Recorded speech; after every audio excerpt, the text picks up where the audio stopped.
Hey, this is Ronnie. Part 3.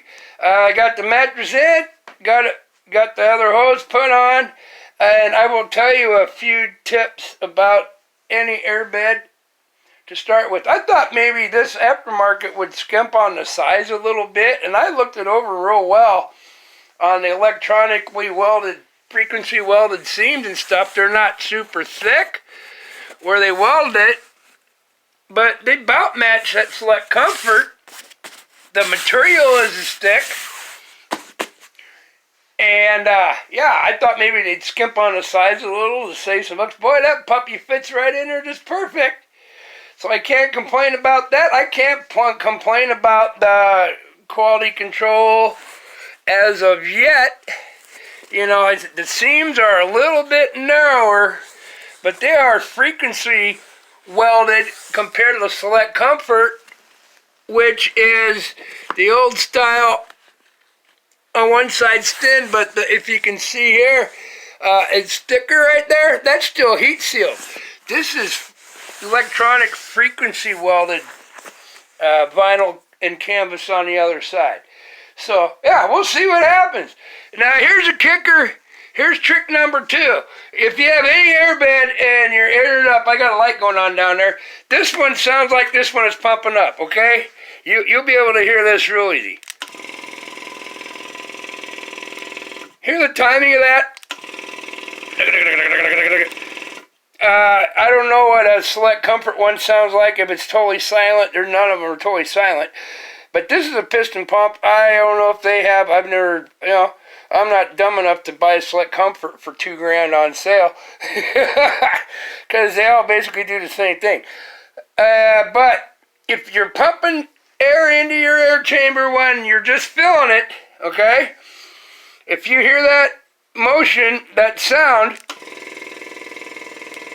if you hear that slow down, or even if it's a Select Comfort and it's going a million miles an hour, like, zzz, and you hear it go, start slowing down, stop pumping it full of air till you have it about where you want it. If you hear that slowing down, all these compressors inside these airbeds are oilless air pumps. So they have like Teflon or some kind of coating, and when you run them so long, then they expand with heat. And they are built to fail that way. They'll get hot and they'll start slowing down. If you hear that thing starting to slow down from where you started, just quit. Let it cool down for 5-6 minutes. Have a cigarette, beer. Go look at the neighbor lady laying out in her bikini and stuff, whatever. Let it cool down and then hit her again. If you hear that thing start slowing down on the sound it's making, you can tell. Quit. Because that's their failure point. They'll handle that a few times, and they have lubrication in them, that'll last 2 or 3 or 4 or 5 years. And then that stuff will dry out, or it'll gum up, and then it don't have any lubrication, and your pump burns out. Woo! There you go. So, all right, now, and here's another trick. Here's my connector. I don't have it wrapped with tape. Here's my other connectors down here. And how do you find if you have an air leak? Almost any air leak. You can find even gas line leaks, propane tanks, the such, any kind of vapor leak whatsoever. Oh, buy that blue leak finder stuff for $12 for a little rub-on bottle. It works just freaking great. I'm going to show you another tight-ass tip. It don't have to be Zep. Any window cleaner, okay? That stuff will show a leak in a heartbeat because it does not evaporate super fast. And it ain't soapy and it won't screw up stuff. So you just go like this, spray it on the AO, where am I? Yeah. Soak it. I'm soaking all of it. And it's going to have bubbles. And you wait like 30 seconds. And here's the other connector here. Soak it. And it's going to have little bubbles that are on it. You see that? Those are going to stay there and they will dissipate in the atmosphere, depending how cold it is.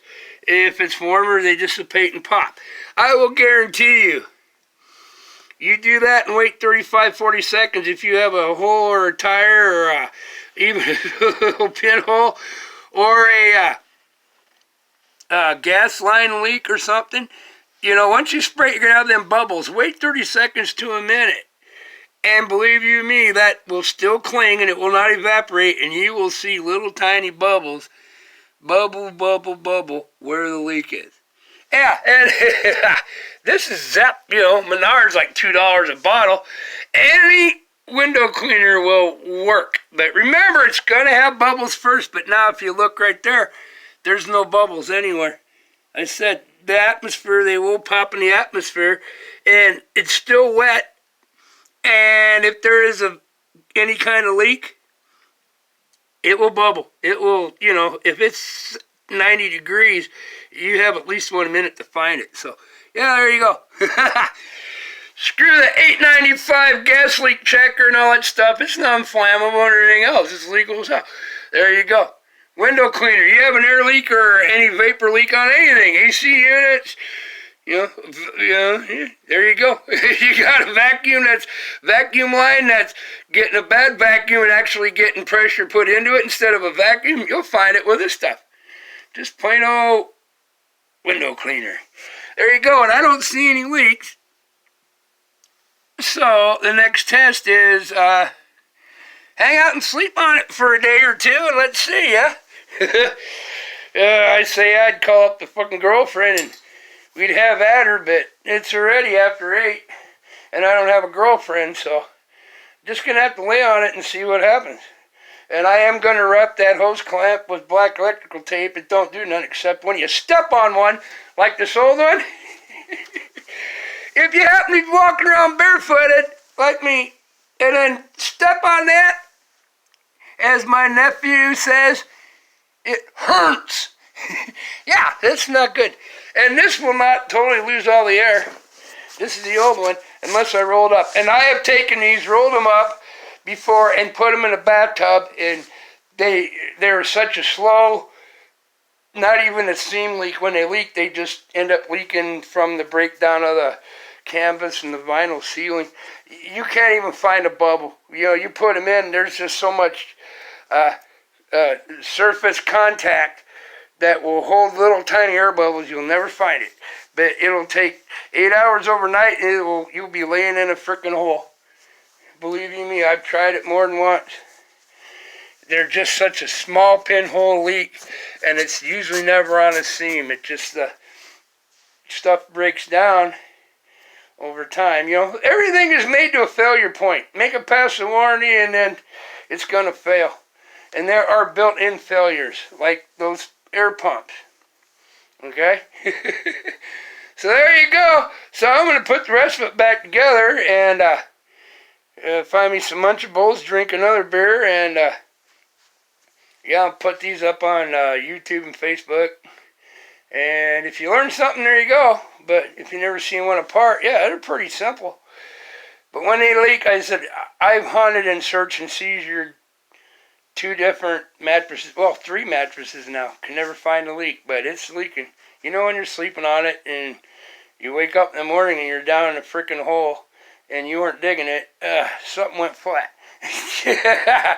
All right, man, but yeah, there's the tips. You know, I said that silicone stuff. You can buy that at Menards in the electrical section. It works, you know, for electrical, it works great for wrapping a garden hose if the old lady drove over the lawnmower and cut a notch in it.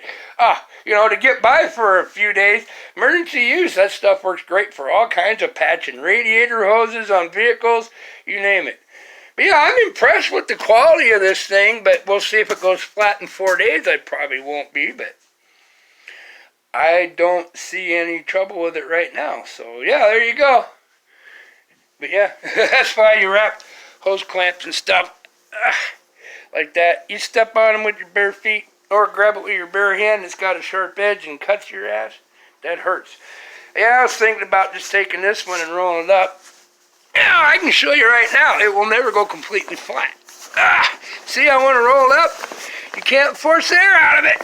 But I'll guarantee you put it in a bathtub, there's so much surface tension, and it leaves little tiny bubbles everywhere, and the leak is so slow you'll never find it. And it's never on a seam. So there's some more information for anybody that likes tinkering. You can do it yourself. You know, there's no reason to pay quadruple what you can do yourself. You know, if I can do it, almost anybody can do it. And I got a lot of experience on engineering and shit. Some stuff still sends me for a loop, you know, but I said just take your time like I had to fill in that gap. Take your time, think about what you have in an emergency. Most of my fix-it stuff is on an emergency calls, going out fixing stuff and having parts and something else is messed up. And, you know, just to get by in the middle of the night and keep running out on ag stuff till you can get the regular parts in the morning, you know, just to keep it going and not destroy nothing else, but keep on plugging away.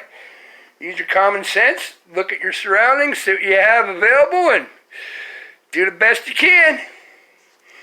Tomorrow's a new day. So far, so good for today. And always ask God, give me a good day tomorrow, if at all possible. God, if you think I deserve a good day tomorrow, please give it to me. That's all you got to do. You got to ask them. They can't, God or the universe, no energies can help you unless you allow them in. So it don't hurt to ask. My mom always told me that. It never hurts to ask. And that's an awesome point. You need guidance, ask. If there ain't nobody around you, look up to the sky or close your eyes and say, hey, whoever you are, if you're there, can you help me out? I'd appreciate it. And if it works, it does. If they don't, they don't. But yeah, that's pretty cool.